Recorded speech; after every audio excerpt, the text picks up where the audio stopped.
छत्तीसगढ़ में चुनावी बिगुल बजने से पहले ही बीजेपी ने 21 प्रत्याशियों का ऐलान कर दिया है, जिसके बाद सियासी गलियारों में हलचल रोज तेज होते जा रही है। लेकिन सियासी हलचल से परे बीजेपी के अंदरूनी सूत्र बता रहे हैं कि प्रत्याशी चयन की प्रक्रिया और टिकट के आधार को लेकर दिल्ली दरबार तक स्थानीय नाराजगी का जिक्र हो चुका है, जिसके बाद पार्टी आलाकमान ने आनन फानन में शेष विधानसभा में पर्यवेक्षक की टीम भेज दी है, जिसे कांग्रेस नकल करार दे रही है।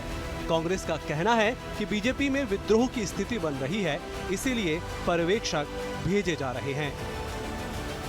भाजपा ने जो 21 प्रत्याशियों की सूची जारी की है, उसके बाद भारतीय जनता पार्टी में विद्रोह शुरू हो गया है। लोग पार्टी छोड़कर जा रहे हैं, प्रभारी के सामने आक्रोश जता रहे हैं, चाहे अंबिकापुर हो, गरियाबंद हो, पाटन हो, राजिम हो। लगातार भाजपा के कार्यकर्ता विरोध प्रदर्शन कर रहे हैं। इससे घबराए भाजपा अब कांग्रेस के फार्मूले को अपना रही है। हर विधानसभा में पर्यवेक्षक भेज रहे हैं और कार्यकर्ताओं से पूछ परख करने की बात कर रहे हैं, दावेदारों से सलाह मशविरा करने की बात कर रहे हैं। आखिर भारतीय जनता पार्टी को कांग्रेस की नकल करनी पड़ी। कांग्रेस में आंतरिक स्तर पर लोकतंत्र है, कार्यकर्ताओं की बात सुनी जाती है। वही भारतीय जनता पार्टी में मोदी और शाह के अलावा किसी की नहीं चलती है और कार्यकर्ताओं ने बता दिया कि संगठन में अब मोदी शाह की नहीं चलेगी, कार्यकर्ताओं की बात सुनी जाएगी और भाजपा में भगदड़ मचा हुआ है। कांग्रेस के तंज पर पलटवार ना हो, ये कैसे संभव है? बीजेपी नेता उमेश घोड़मोरे ने कहा कि कांग्रेस सिर्फ 21 प्रत्याशियों को देखकर भयभीत है। पर्यवेक्षक आना तो सामान्य प्रक्रिया है, लेकिन कांग्रेस के भीतर जो सिर्फ फुटबॉल हो रहा है वह किसी से छुपा नहीं है। कांग्रेस के अंदर में सिर्फ फुटबॉल की स्थिति है। कांग्रेस में इतना साहस नहीं बचा है कि वो कैसे निर्णय करे, एक नाम कैसे तय करे। तो कांग्रेस को अपने गिरेबान में झांकने की आवश्यकता है। भारतीय जनता पार्टी के 21 प्रत्याशी मैदान में उतर चुके हैं और आने वाले समय के अंदर भी बाकी के प्रत्याशी मैदान में होंगे। कांग्रेस अपना आत्मचिंतन करे कि वो आज यहाँ कहाँ खड़ी हुई है और आने वाले समय के अंदर भी कांग्रेस पिछड़ी थी, पिछड़ी है और चुनाव में ही पिछड़ी रहेगी। छत्तीसगढ़ में चुनावी मौसम और हलचल धीरे धीरे परवान चढ़ रहा है। एक सीट के गुणागणित के साथ राजनीतिक दल आगे बढ़ रहे हैं। राजनीतिक पंडितों की माने तो इस बार प्रत्याशी का चेहरा किसी भी दल के लिए चुनावी जीत का बड़ा आधार बनेगा और ऐसे में ये तमाम कवायदें बताने के लिए काफी हैं। पार्टी से थोड़ा हटकर चेहरा आधारित ये चुनाव बड़ा ही दिलचस्प होने वाला है। Bureau report, BSTV, Raipur.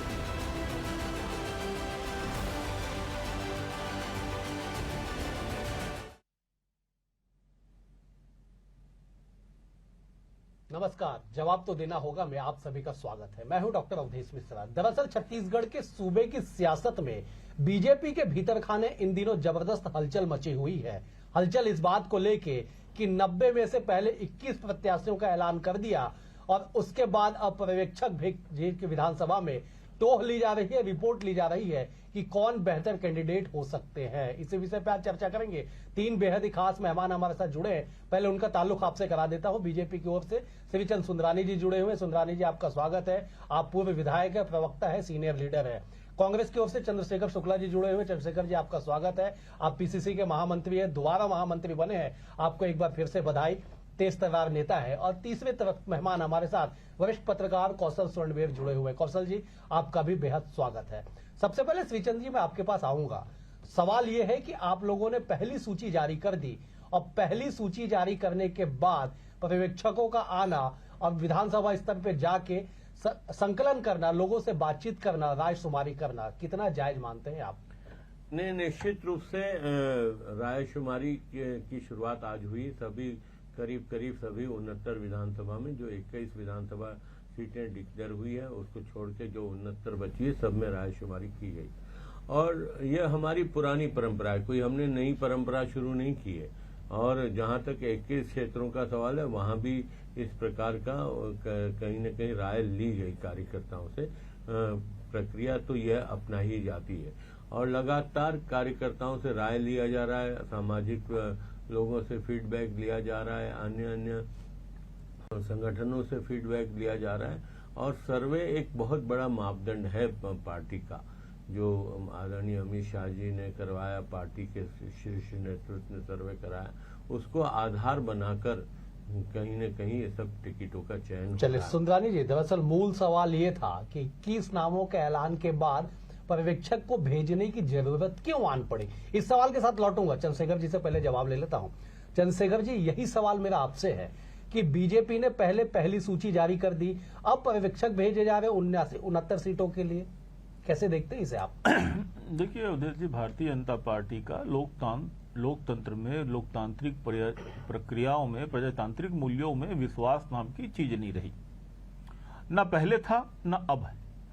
एक और Bharatiya Janata party 21 seat declare कर देती है और बगैर ना ब्लॉक में मंडल स्तर में आवेदन मंगाया, ना ही कार्यकर्ताओं को चिन्हित किया, ना जिला में स्तर में कोई रायशुमारी आवेदन किया, बस एक बनिए की दुकान की तरह कि जो मेरा माल है मैंने बेच दिया, प्रत्याशी के ऊपर इन्होंने जनता के ऊपर प्रत्याशी थोप दिया। और जिसका दुष्परिणाम देखिए, सबो जगह कमबोकस बगावत की स्थिति है। सरायपाली में भाजपा लोगों ने छोड़ा, आपके कांकेर में वही यथा परिस्थितियां बन रही हैं।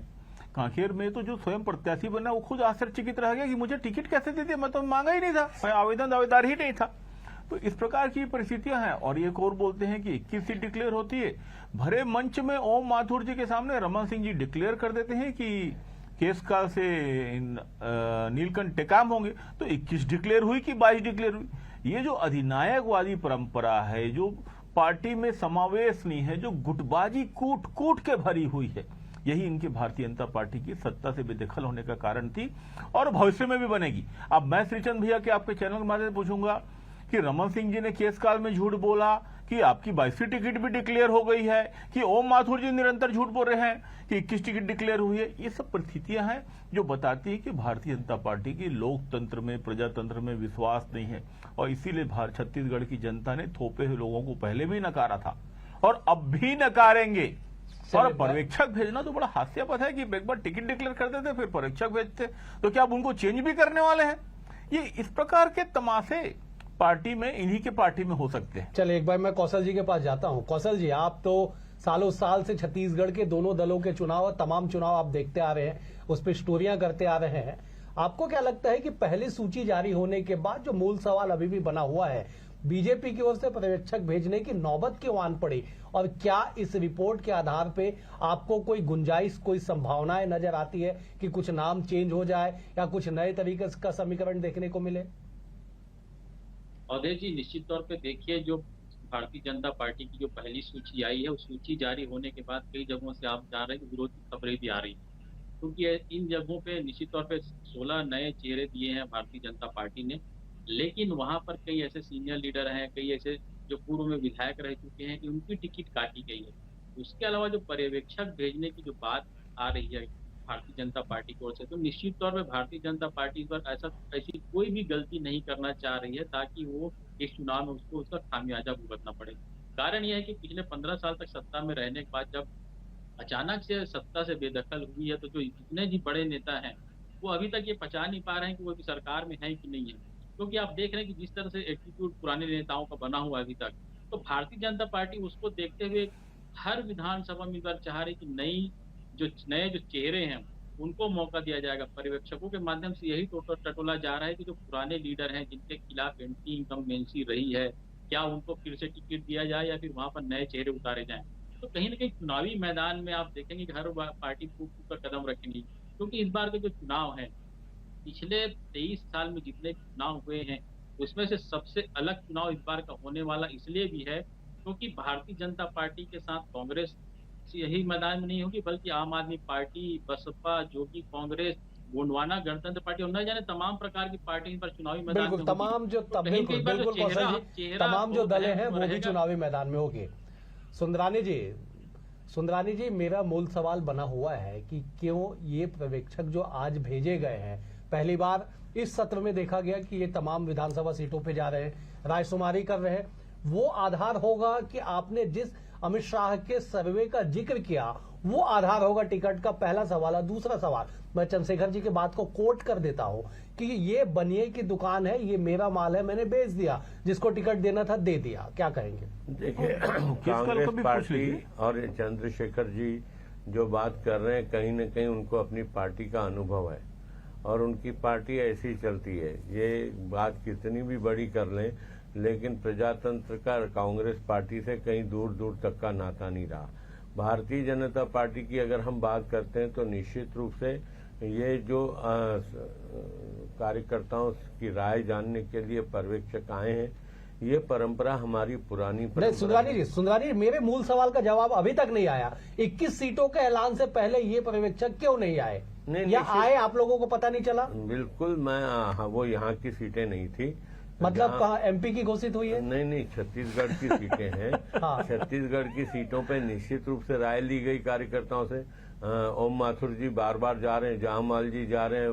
नहीं, मैं सुंदरानी जी, मैं आपके हर बात से राय लेकर मैं आपके हर बात से सहमत हूँ। मैं आपके हर बात से सहमत हूँ कि ओम माथुर जी जा रहे हैं, नितिन नवीन जी जा रहे हैं, तमाम आपके सीनियर लीडर जा रहे हैं, आप भी जा रहे हैं, अलग अलग विधानसभा में सबको जिम्मेदारी दी गई। लेकिन पर्यवेक्षक जो है पहली बार आया है, पहली सूची जारी होने के बाद। विधानसभा के प्रभारी भी गए, पूरे एक सीटों पे भी गए। मैं कह रहा हूँ, मैं आपके हर बात से सहमत हूँ। और वही सर्वे का आधार है, वही कार्यकर्ताओं की राय है। और बिना कार्यकर्ताओं की आप वरिष्ठ और आप बार बार ये बात चंद्रशेखर जी उठा रहे हैं कि भारतीय जनता पार्टी में फूटे। मैं बोलता हूँ कहाँ फूटे? भारतीय जनता पार्टी के किस सीट पे कहाँ विरोध हुआ? छोटमुट कोई बात हुई? कहीं किसी कार्यकर्ता ने पार्टी नहीं छोड़ी है बेबुनियाद आरोप पे कि भारतीय जनता पार्टी छोड़ के जा रहे हैं लोग।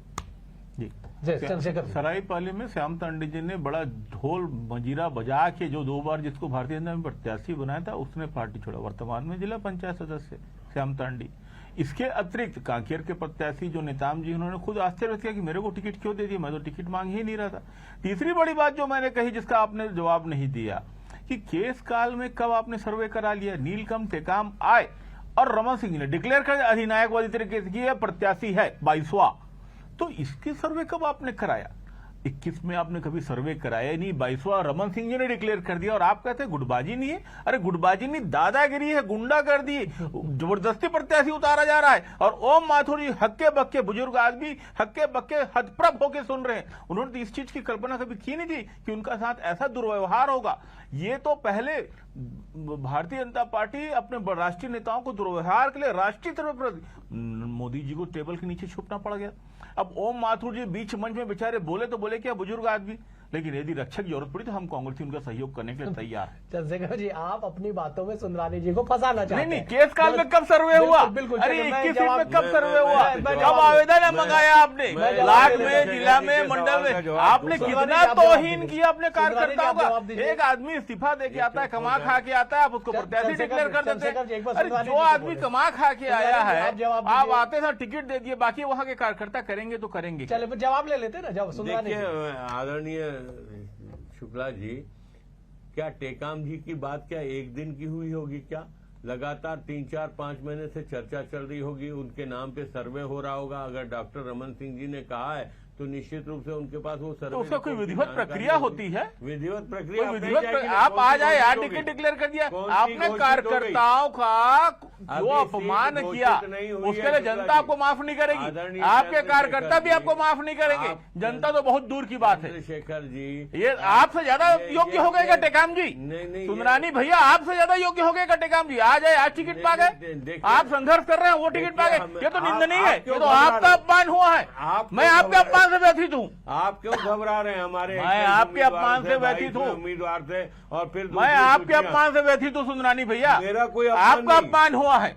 मेरा किस बात का अपमान हुआ भाई? अब कल के आदमी को टिकट मिल जाए, 30 साल 40 साल की आपकी मेहनत, एक एक आदमी गवाह है। शहर अध्यक्ष रहते हो, आपने खून पसीना बहाया, रातों रात को हटा दिए, आपको प्रवक्ता हटा देते हैं सत्ता से। ये जब चीजें हैं, ये सब जो चीजें हैं, ये तो आप लोगों का अपमान है भैया, हर पुराने कर। इसीलिए भारतीय जनता पार्टी की। चंद्रशेखर जी, सुंदरानी जी, मैं एक बार कौशल जी का रुख कर लेता हूँ। कौशल जी, जो बातें निकल के सामने आ रही है, राजिम का जिक्र किया गया कि कांग्रेस से, दूसरे दल से 2 साल पहले बीजेपी में आए, टिकट पा गए। डोंडी लोहारा का जिक्र किया गया कि 4-5 साल पहले पार्टी में आए, नहीं 1.5 साल पहले, माफ कीजिएगा 1.5 साल पहले। चंद्रशेखर जी कह रहे 1.5 साल पहले आए और टिकट पा गए। नीलकम टेकाम को लेके जो बातें आ रही है कि रमन सिंह जी ने मंच से ऐलान कर दिया, ये तमाम स्थितियां, और दूसरे तरफ पर्यवेक्षक को भेजना, तीसरी बात सर्वे, क्या कैसे देखते हैं इन तमाम गतिविधियों को आप? देखिए, निश्चित तौर पे अवधेश जी, जो सर्वे की जो बात आती है, जब दिल्ली में जब बैठक हुई उसके दूसरे दिन ही 24 घंटे के भीतर 21 विधानसभा प्रत्याशी मतलब किसी को ये एहसास ही नहीं था कि इतनी जल्दी प्रत्याशी घोषित कर देगी बीजेपी। उसके बाद से सर्वे के लिए भेजा गया। निश्चित तौर पर जैसे मैंने आपको कहा कि जिन जिन जगहों पे प्रत्याशी घोषित किए गए वहां पर विरोध के स्वर उभर रहे हैं।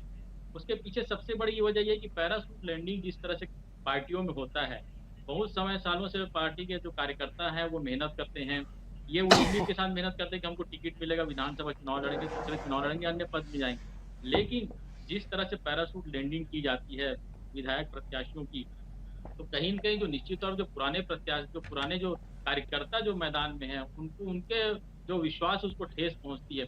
तो इसी विश्वास को ठेस न पहुंचे, इसलिए मुझे ऐसा लगता है कि जो 71-69 सीटों के लिए जो पर्यवेक्षक भेजे जा रहे हैं, उसके अलावा जो 21 सीटें जहां पर घोषित की है, वहां पर भी इस तरह की सर्वे की जा रही है कि जिनको हमने टिकट दिया है वो वाकई में सही है कि नहीं। तो इसी सब को देखते हुए मुझे ऐसा लगता है कि जो प्रत्याशी चयन की जो प्रक्रिया है, क्योंकि सबसे बड़ा फैक्टर इस बार प्रत्याशी का चेहरा होगा चुनाव में। पंजा छाप, कमल छाप और जो चुनाव चिन्ह हो तो अलग होंगे, लेकिन प्रत्याशी कौन है ये सबसे ज्यादा मायने रखेगा, क्योंकि जनता के बीच उसी को जाना है चुनाव के लिए वोट मांगने के लिए।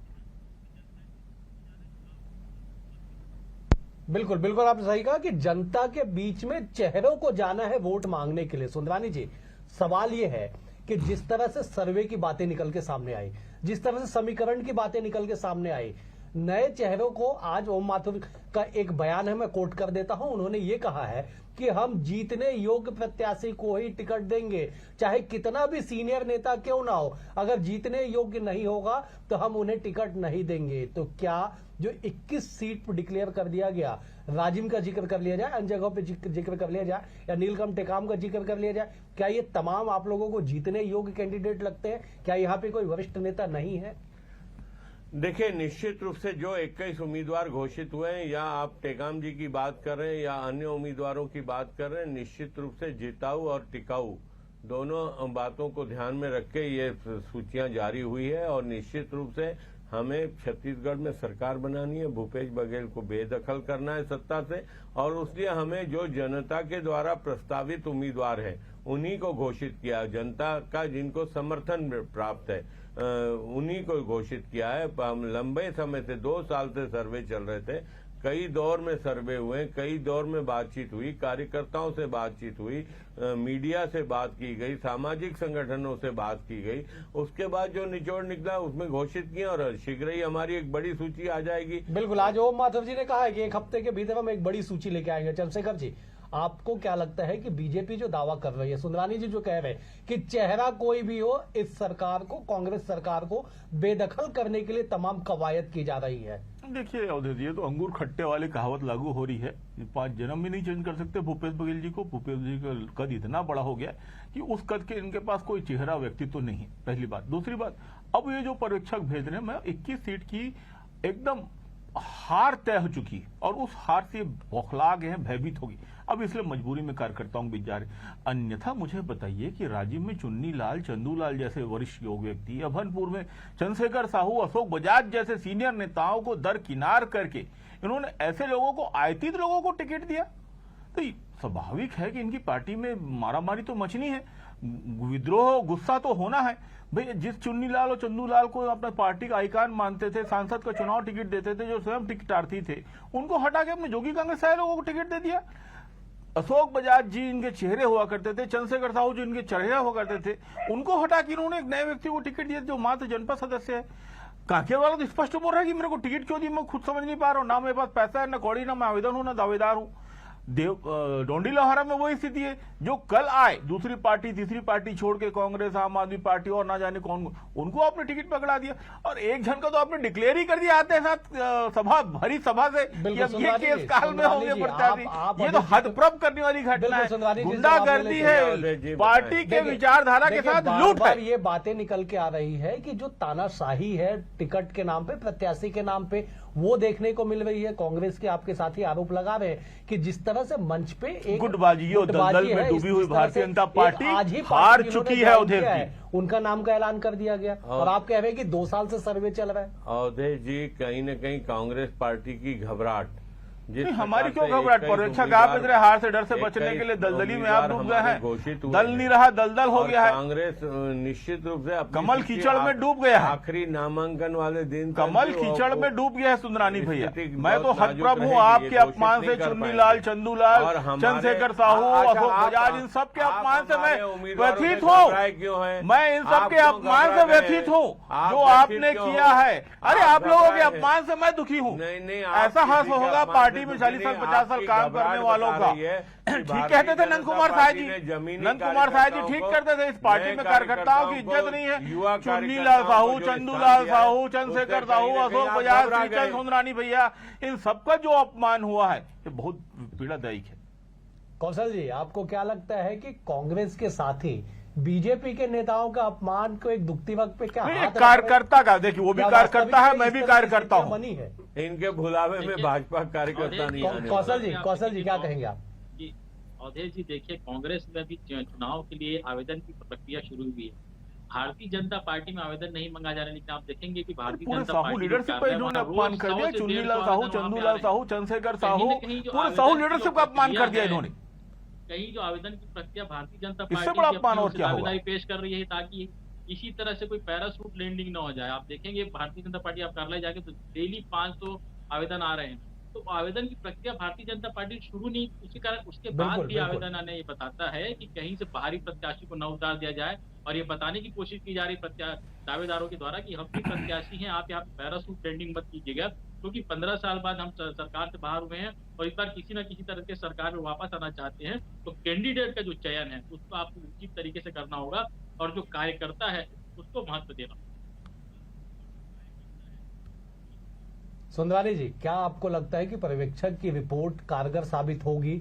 आप लोग इस बार जो बीते 21 नामों पे जो विवाद की स्थितियां 4-5 सीटों पे बन रही है, जो लगातार खबरें आ रही है, क्या अब जो बचे हुए सीट है जब पे पर्यवेक्षक भेजे गए हैं, क्या पिछली गलतियों से सबक लेके आप लोग और बेहतर करने की कोशिश कर रहे हैं? नहीं, निश्चित रूप से हर दिन बेहतर करने की कोशिश की जानी चाहिए, की जा रही है और लगातार इंसान को सीखते रहना चाहिए। कोई परिस्थितियां जो भी सामने है उससे मुकाबला करना चाहिए और जो भी सुझाव आ रहे हैं पर्यवेक्षकों के पास वो एकत्रित करके पार्टी नेतृत्व उस पर विचार करेगा और गुण दोष के आधार पर टिकट देगा और सर्वे से मिलान करेगा। अच्छा, एक और मेरा सवाल इसी में है, बेहद ही विधानसभा स्तर का ये सवाल है कि जो दावेदार हैं वो पर्यवेक्षक को लेके घूम रहे विधानसभा में।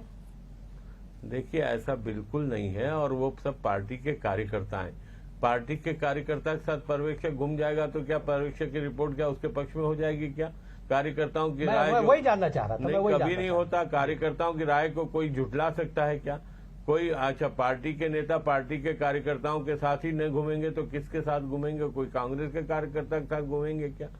पर्यवेक्षक जा रहे हैं तो निश्चित रूप से वो निष्पक्ष होते हैं। पर्यवेक्षक उन्हीं को बनाया गया है जो निष्पक्ष रिपोर्ट देंगे। जी चंद्रशेखर जी, आप फिर दुखती वक्त पे हाथ रखेंगे सुंदरानी जी पे? पर्यवेक्षक निष्पक्ष नहीं है, मूक बुद्धिर है, क्योंकि वो गैर हिंदी भाषी क्षेत्र से आए हैं। कोई बंगाल से आया है, कोई तमिलनाडु से आया है, हिंदी आती नहीं है, वो घूम रहे पर्यवेक्षक बन के क्या करेंगे वो समझ के पड़े हैं। ये तो ऐसे पर्यवेक्षक है, अनुराग सिंह देव आए अरे थे ऐसे हमारे पर्यवेक्षक उत्तर इन्होंने विधानसभा चुना है, में। गैर हिंदी भाषी क्षेत्र के आदमी को बुला रखा है, वो आगे छत्तीसगढ़ की नब्ज को टटोलने आए हैं। नहीं, मैं चंद्रशेखर जी, मैं थोड़ा सा करेक्ट आपको शायद जानकारी नहीं है, अंधेरे में तीर मार रहे हो। आज जो पर्यवेक्षक गए वो छत्तीसगढ़ के स्थानीय नेता है, तो किसके दबाव में भेजा गया? अंधेरे में तीर मार रहे हैं। चुन के रमन सिंह जी के दबाव में भेजा गया पर्यवेक्षक अनुराग सिंह देव, जैसे नाम बता रहे हैं। मतलब एक गुट विशेष का ध्यान रखा गया परीक्षक के तौर पर, और वो भी हारी हुई हार को और कितना हारेंगे ये? किस गुट के?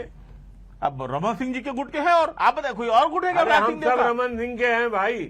तो मैं तो बोल ही रहा हूँ गुटबाजी दलदली फली भाजपा है। देखिए, समय का अभाव है, इस चर्चा में और अधिक चर्चा की अनुमति समय हमको नहीं देता है। आप तीनों मेहमानों का बेहद शुक्रिया। सुंदरानी जी आपका शुक्रिया, चंद्रशेखर जी आपका शुक्रिया, कौशल जी आपका भी बेहद शुक्रिया। कुल मिला के ये कि छत्तीसगढ़ के चुनावी बिसात में जिस तरह से बीजेपी ने पहले नामों का ऐलान करके और उसके बाद अब पर्यवेक्षक भेज के जो तेजी बढ़ाई है, उस तेजी का असर है कि राजनीतिक गलियारों में हलचल तेज हो चुकी है। तमाम टिकट के लिए मंथन, टिकट के लिए कवायद के बाद किन चेहरों को लेकर बीजेपी आएगी, इसके लिए कुछ और इंतजार करना होगा। फिलहाल इस चर्चा में इतना ही, मुझे दीजिए इजाजत, नमस्कार।